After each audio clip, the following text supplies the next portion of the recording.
Дараагийн мэдээг танилцуулъя.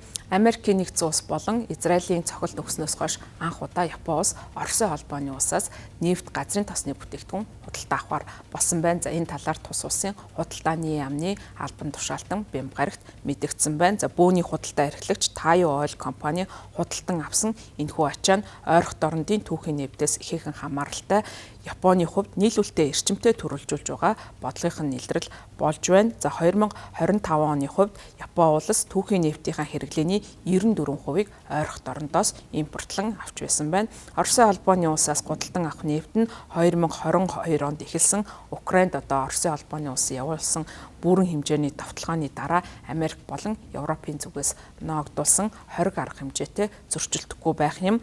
Оросын холбооны улсын алс дорнодын Сахалин 2 төслөөс тээвэрлэж байгаа газрын тосны одоо танкер нь Япон руу явж байгаа гэсэн ийм мэдээлэл өгсөн байна. За дэлхийн хөлөг онгоц хянах Marine Traffic вебсайтаас үзэхэд тус одоо газрын тос тээвэрлэгч онгоц нь 4-р сарын сүүлээр Сахалинаас хөдөлсөн байна.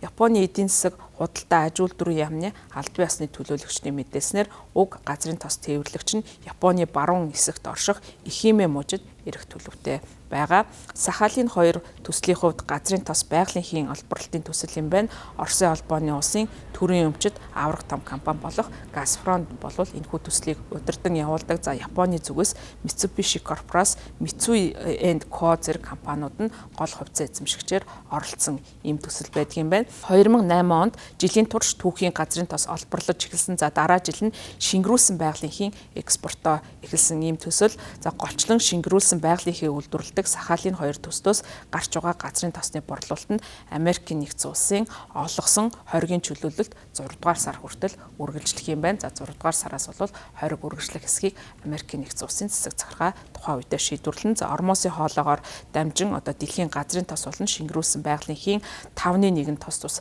тээвэрлэгддэг. За энэхүү хоолой хаасантай холбоотойгоор энэ одоо Ормосын хоолоогоос хамааралтай нефт, газрын тосны бүтээгдэхүүн авдаг улс орнуудад хүндрэл үзүүлж байгаа. За үүнээс одоо сэргийлэх зорилгоор зарим орнуудын зүгээс Оросын холбооны улсаас авч байгаа нефт, газрын тосны бүтээгдэхүүнийхээ худалдааг болвол дахин сэргээсэн ийм байдалтай байна. За дэлхийн нийлүүлэлтийн сүлжээнд зочрол үүссэнтэй холбогдуулан энэ одоо нөхцөл байдал Филиппин, Индонез, Өмнөд Солонгос зэрэг Азийн хэд хэдэн орон Оросын газрын тос болон газрын тосны бүтээгдэхүүнийг худалдан авах шийдвэрт хүрсэн байгаа байна.